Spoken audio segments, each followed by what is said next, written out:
Guys, welcome back to another video, and I've realised that I haven't actually given a pregnancy update in a very long time. Saying that, I only gave the one pregnancy update, so sorry. So yeah, that felt like it was ages ago now. It probably is ages ago, like sometime in November, because I remember I gave the announcement at the beginning of NaNoWriMo, so yeah. We are nearly at the due date. As of filming this, it is the 16th of February, and I am 37 weeks pregnant. So it is almost go time. My due date is the 10th of March, but I have a feeling that she's gonna be early. I don't know why, I just do, and my partner's got the same sort of like feeling as well. She's been moving so much and I'm already getting ahead of myself, so yeah. Honestly, not a lot has happened since the last update, apart from obviously I am getting bigger, we are getting close to the due date. There's a wonderfully annoying little side effect that I wasn't expecting, and that is dry lips. I don't know if any of you other mothers or expectant mothers out there have had this, but since getting into trimester 3, my lips, the skin on my lips, sorry if this is TMI, but we are going to be talking about, you know, pregnancy and body and stuff like that, so either change the video or, you know, accept that this is a normal thing that everybody goes through and it's a part of life, so get over yourself. Yeah, the skin on my lips is just constantly peeling and shredding away. I have gone through so many lip salves and lip balms and stuff like that, and nothing seems to be working, and it is just grim. I am constantly chewing my lips and I cannot stop. More side effects of trimester 3, there's sciatica. Jesus Christ, my hips are so numb in the night, and because I can't sleep on my back or my front, I have to sleep on my sides. And I think I covered this in the last video as well, but it has gotten more extreme, where if I'm lying on my left side, my right hip from my waist down to just above my knee, that whole area goes completely numb. I cannot feel a thing. But then it gets to a point of being so numb that it aches, so then I have to, well, I can't even just roll over anymore. It's like a full-scale mission where I have to rev myself up to roll over. But then, yeah, I get that horrible pins and needling, Another side effect, baby brain, you cannot form sentences at all. Yeah, then you get that horrible pins and needles feeling, and as soon as that starts to settle down, I'm like, okay, could I actually be able to get some sleep? The other side goes completely numb and it all begins again. I have been told by my midwife that she, because I say she because the midwife did say that we were having a girl, that she is now engaged. So head pointed down in the right direction, she's in a good position and she can arrive whenever she wants to, and knowing my luck, she will be late, because I was a late baby. I was like 2 weeks late, something like that, but then my partner was early, and we've both got this little feeling that she might be early, and I kind of hope that she is, because even though her due date isn't until the 10th of March, once you hit 37 weeks, you are full term, so you are no longer counted as early, you are only called early because of your due date, so she's fully baked. Little baked potato is ready to go. So yeah, she will show up whenever she wants to, and I really hope it's soon, because that's the thing, it hasn't been a bad pregnancy at all. I mean, the sickness really early on, that lasted about 5-6 weeks, that was horrible, and I hated every minute of it, because I think it's pretty redundant for me to say, oh, I can't stand being sick. Nobody enjoys being sick, but it just wasn't a fun time. I like food. I really enjoy my food, so the fact that I couldn't eat without having a fear that I wasn't going to keep it down was such a horrible time. But yeah, apart from that, this hasn't been a bad pregnancy. I've been really lucky. I have not been in a lot of pain. I have not had continuing sickness. I haven't had any blood issues or any other like horrible side effects, apart from, you know, the lip thing, but that's not really anything to severely complain about. So yeah, it hasn't been a bad pregnancy, and the time has gone really quickly, but now it's just getting to a point where I feel like because she's engaged, I can't close my legs properly. It just feels like there's a pressure in between my legs that I'm not forcing, but I'm just, that is what is triggering the pregnancy waddle that you see women do, where they can't close their legs, so I'm getting that. And just even trying to get up and out of a chair or rolling over in bed at the moment is just a full-scale operation where I'm revving myself up to try and get up, or I just look at Tom and hold up my arms just like I'm a toddler myself, and he has to help me up. So I'm over that at the moment, and I'm just, now that I've been told she could arrive at any time, in my brain that is like, well, why isn't she here now? And that's the kind of mindset that I'm having. So yeah. The cravings have dampened down a lot, because I think at the beginning I said that I was really craving cheese. Anything with cheese. I don't think I've eaten so many cheese toasties in my entire life combined than what I did in the first 2 trimesters. Anything with like cheese sauce, a mac and cheese, even like lasagna white cheese sauce, that was golden to me. Cheese toasties, cheese and onion crisps, cheese. But then it went on to sugary stuff, and I think it went on to like anything chocolate orange for a bit, so I'd be walking down the street and even have my mask on, because you gotta wear your masks. You have to wear your bloody masks, because it's a pandemic, so wear your freaking masks so we can all be over with it, okay? Random tangent.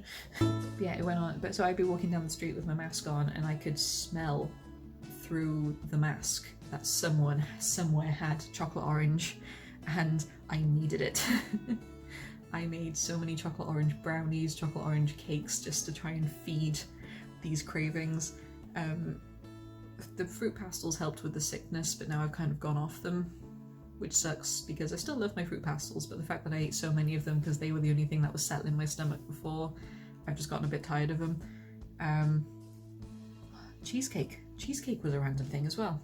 Cheesecake just came out of nowhere. We're watching reruns of MasterChef US, because the American one just has so much more like gimmicky drama, and it's just like full-on trash TV that we just love binge watching it. So I was watching reruns of MasterChef US, and every single season had like, you know, the cheesecake challenge, and every time it came on I was like, I need a freaking cheesecake. Which Tom was good, he did get some for me. I think donuts at one point as well. I mean, this baby is gonna have such a sugar high constantly, because I've just been craving so many sugary things, and I've been trying to limit myself. I've been trying not to go too overboard, but it's hard because when you need it, you need it. Movements have been more intense as well. It's been great because now she's gotten to the point where I haven't seen like a handprint or, you know, a foot being like poking out or anything like that, because, you know, like the alien thing, I haven't seen anything like that.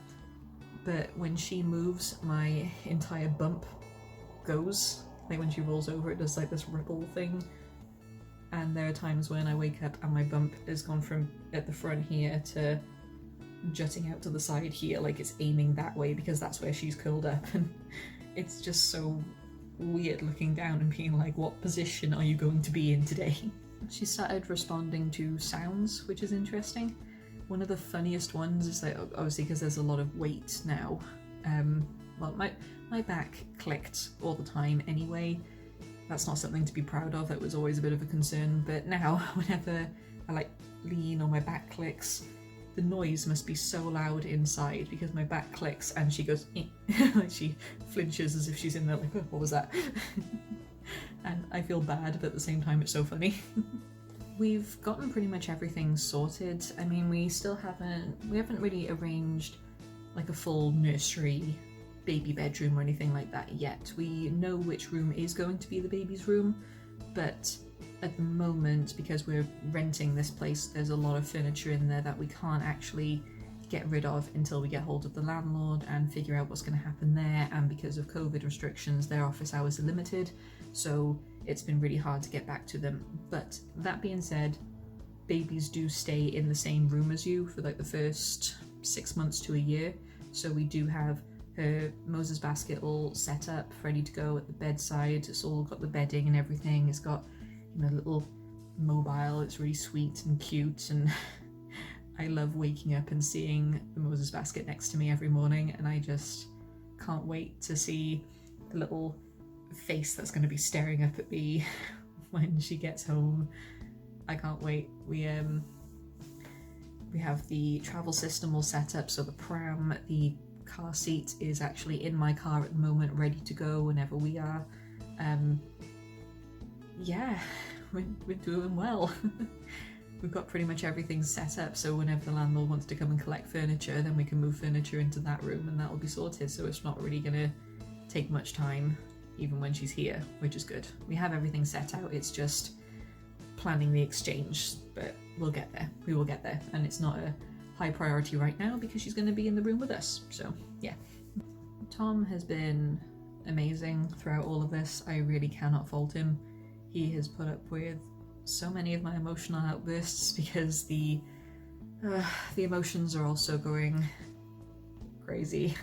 I cry at everything at the moment, which, to be fair, wasn't really much new because I cried at a lot of stuff beforehand. I am a very emotional person, so, and I do wear my heart on my sleeve, so if I'm watching like a sad advert for, I don't know, like those really sad Christmas adverts, bawling my eyes out, I do that anyway. Disney movies, bawling my eyes out.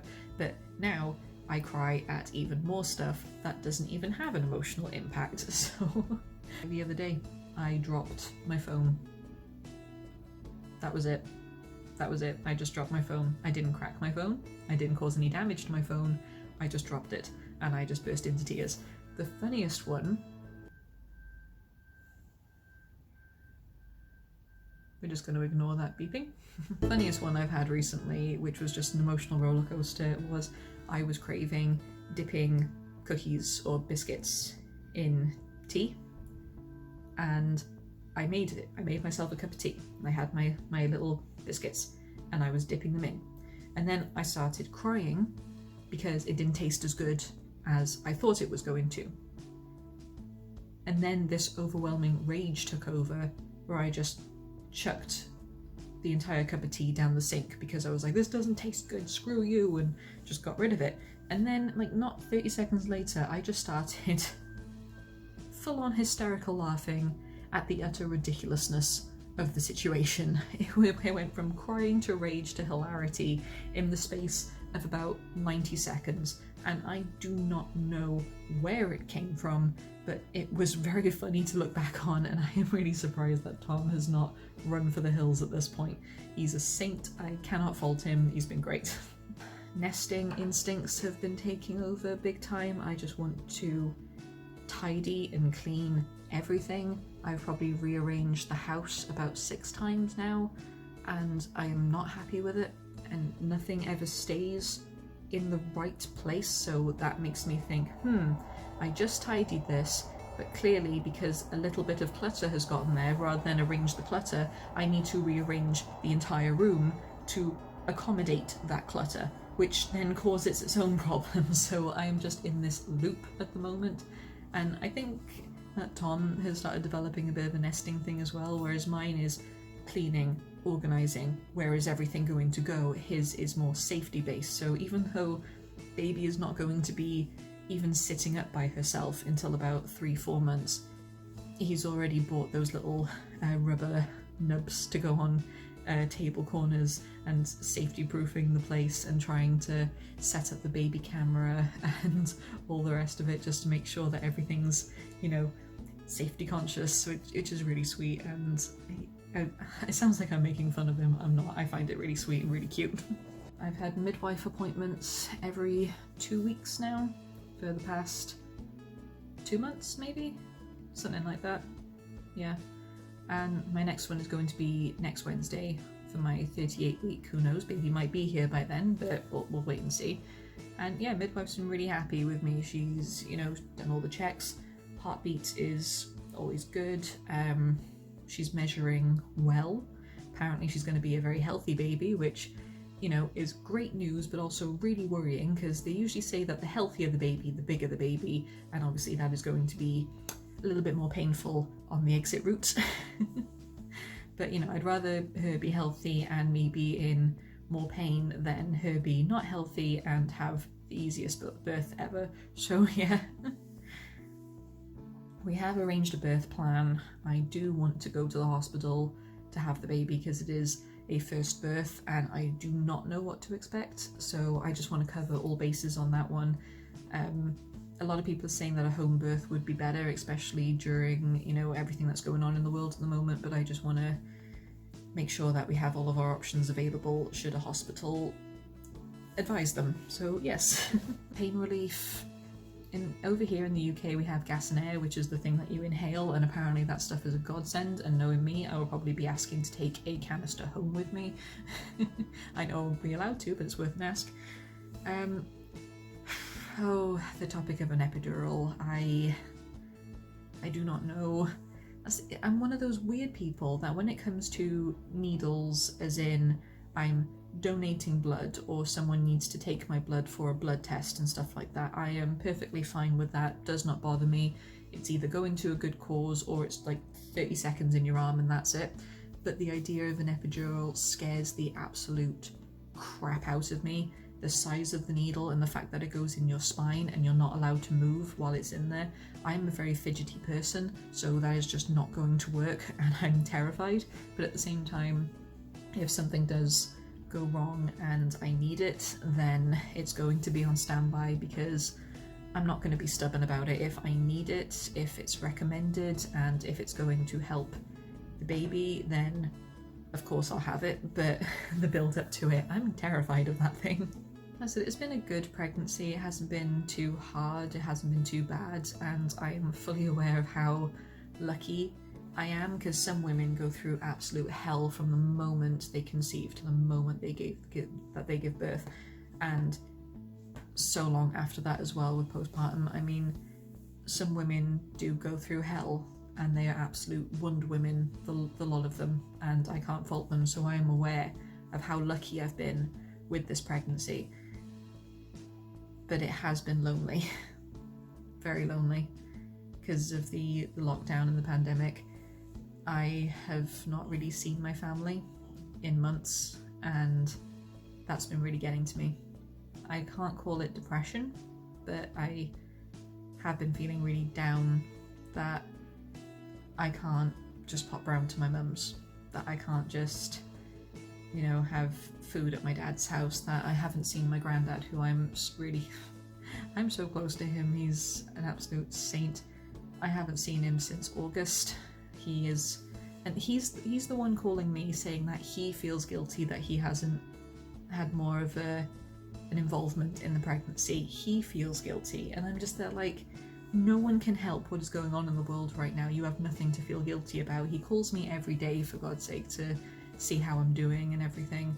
He has nothing to feel guilty about, but that is just what this day and age is doing to people. It's making them feel guilty of things that they can't control. And it's so weird knowing that whatever I'm going through in this pregnancy, for the next one, it'll be a completely different experience, because hopefully the pandemic will be a thing of the past by then, which is a weird thought in itself. I mean, it's good that we're all paying attention to the rules and we're not, you know, breaking lockdown just to see each other and stuff like that. And I don't know what's going to happen after she's born, but I miss my family. I miss seeing them. I hate that I don't know if they're going to be allowed to hold her after she's born. I don't know. I don't even know what visiting rules are going to be like then. So yeah, it's been a lonely pregnancy.